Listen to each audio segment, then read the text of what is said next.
빌립보서 2장 3절에 오직 겸손한 마음으로 각각 자기보다 남을 낮게 여기고 라는 말씀과 2장 5절에 너희 안에 이 마음을 품으라 곧 예수의 마음이니 라는 구절을 가지고 너희 안에 이 마음을 품으라 라는 제목으로 말씀을 나누어 보도록 하겠습니다. 먼저 저는 평생에 설교라는 것을 해본 적이 없습니다. 그 비슷한 어떠한 것도 해본 적이 없습니다. 처음 하는 것이라 잘할 수가 있겠습니까? 아무런 자격도 없고 지식도 없고 또 자신도 없지만 하나님을 예수님을 증거하는 일이기에 최선을 다해서 말씀을 나누어 보려고 합니다. 아멘. 이 시대의 교회가 맛을 잃은 소금처럼 길바닥에 버려져서 사람들에게 처참하게 밟히고 또 조롱을 당하고 있는 이때에 새로이 시작된 우리 온라인 아르케 철치가 처음 예수님께서 가르쳐 주시고 본을 보여주신 모습으로 자라가기를 바라는 마음에서 아무것도 아닌 것이 별로 내세울 것 하나 없는 자가 이렇게 나서게 되었습니다. 우리들은 늘 우리 자신이 모든 사람 위에 있고 싶어 합니다. 높아지기를 좋아하는 우리는 늘 자신의 뜻이 자신의 생각이 옳은 줄로 착각하곤 합니다. 자신의 뜻대로 되지 않으면 쉽게 불평과 분노를 나타내기도 합니다.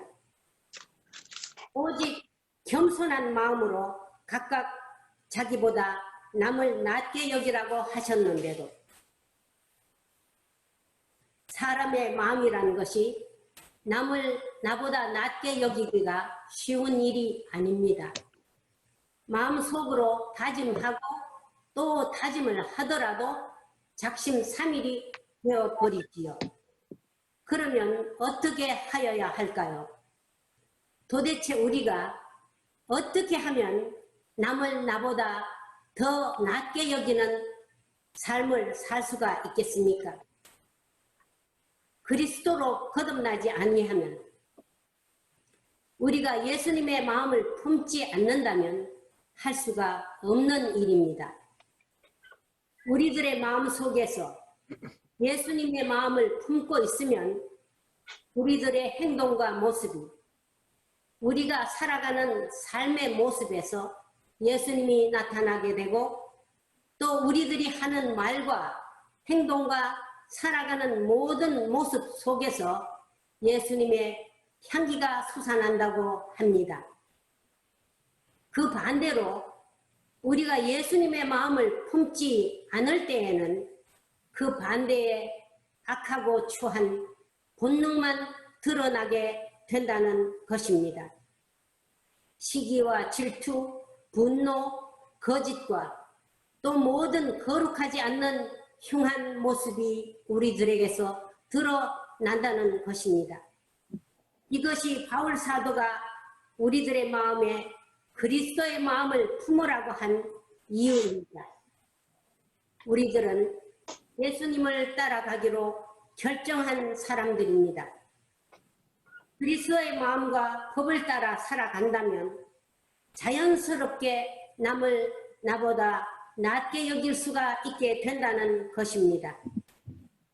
빌립보서 2장 6절에서 8절에 보면 그는 근본 하나님의 본체시나 하나님과 동등됨을 취할 것으로 여기지 아니하시고 오히려 자기를 비워 종의 형체를 가져 사람들과 같이 되었고 사람의 모습으로 나타나셨음에 자기를 낮추시고 죽기까지 복종하셨으니 곧 십자가의 죽으심이라 라고 되어 있습니다. 하나님이 이 모든 우주 만물을 지으시고 또 운영하고 계시는 창조주 하나님께서 우리 같은 죄인들을 살려주시기 위하여서 종의 형태로 낮아지셨다고 합니다. 제자들이 다락방에 모였을 때에 예수님께서 제자들의 발을 씻겨주신 사실을 우리들이 잘 알고 있습니다. 주로 지체가 낮은 사람이 하인들이 집주인이나 지체가 높은 사람의 발을 씻겨주는데 예수님께서 허리에 수건을 두르시고 제자들의 발을 하나하나 씻겨주셨습니다. 겸손과 섬김의 도를 가르쳐 주신 것입니다. 예수님의 제자가 된 우리들에게도 이렇게 겸손으로 섬기라는 말씀을 하시는 것이 아니겠습니까? 그런데 우리들은 또 저는 이러한 삶을 살아왔습니까? 현재 그러한 또 그렇게 살고 있습니까? 여러분들은 모르겠지만 저는 솔직히 그렇게 살아오지 못했습니다. 뒤를 돌아보니 참으로 많이 후회가 됩니다. 생각해보면 오늘날 우리들이 겪는 많은 문제들이 남을 나보다 낮게 여기지 못했기에 생겨나는 어려움이라는 것을 봅니다. 작게는 부부간에 또 교회 안에 국가 간에 심각한 문제들이 발생합니다. 남의 인격을, 남의 입장을, 남의 생명을 귀중히 여긴다면 결코 발생하지 않을 일들입니다. 피부 색깔이나 학벌이나 빈부 차이나 또 인격을 모독하고 차별을 하고 무시하고 겸손으로 남을 섬긴다고 하여서 결코 내가 낮아지는 것이 아니라고 성경 말씀은 가르쳐 주고 있습니다. 오히려 낮아지면 높아진다고 하였습니다. 우리가 높아지려고 하면 할수록 더 낮아진다는 것입니다. 공동체 안에는 서로 다른 사람들이 모여 있기에 나와 다른 생각을 갖고 있는 사람들이 있습니다. 이해하고 존중해 주어야 합니다. 특별히 하나님의 말씀에 위배되는 것이 아니라면 말입니다. 내가 조금 안다고 하나하나 꼬투리를 잡고 반격을 가할 것이 아닙니다. 그러다가 다툼이 일어나고 분열이 생기고 많은 것입니다.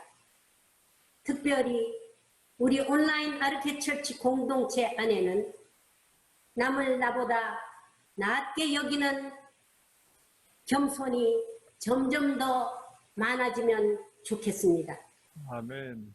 하나님께서는 교만한 자를 대적하시고 겸손한 자들에게 한없는 은혜를 베풀어 주신다고 했습니다. 우리는 우리의 주님이신 예수님의 마음을 품고 남을 나보다 낮게 여기는 삶을 살아야 할 것입니다. 아멘. 힘든 세상을 살아가는 우리들에게 서로가 서로에게 위로가 되고 힘이 되어주면 참 좋겠습니다. 주님을 본받는 자녀들이 모인 우리 공동체가 되도록 기도합시다. 선하고 아름다운 공동체, 모든 일을 하나님의 영광을 위하여 행하며 다른 사람들에게 거치는 사람이 되지 말고 기쁘게 하여 하나님의 복음이 잘 전달될 수 있도록 살아봅시다. 저부터 그렇게 살 수 있도록 겸손하게 섬기는 자가 되도록 기도하겠습니다. 말씀 나누기를 마치면서 언젠가 써둔 이런 교회가 되게 하소서란 제목의 기도의 시를 읽고 마치겠습니다. 감사합니다. 제목, 이런 교회가 되게 하소서. 되게 하소서. 아버지, 이런 교회가 되게 하소서. 이웃을 아끼고 소중히 여기는 교회, 힘들면 일으키고 아프면 싸매주는 사랑이 많은 교회 되게 하소서. 아버지, 이런 교회 되게 하소서. 노숙자와 장애인, 가난하고 약한 자들 모두에게 열려있는 차별이 없는 교회, 예수님 교회 되게 하소서. 아버지, 이런 교회 되게 하소서. 하나님을 신뢰하고 말씀을 의지하며 모두 동역하는 소망이 있는 교회, 교회다운 교회 되게 하소서. 아버지, 이런 교회 되게 하소서. 인생이 힘들고 폭풍으로 몰려와도 말씀으로 견디며 흔들리지 않는 믿음, 성숙한 교회, 믿음의 교회 되게 하소서. 아버지, 이런 교회 되게 하소서. 주님 앞에 서기까지 승리의 삶 살아가는 아름다운 공동체, 거룩한 우리 교회, 진실한 교회 감사합니다. 아멘. 아멘.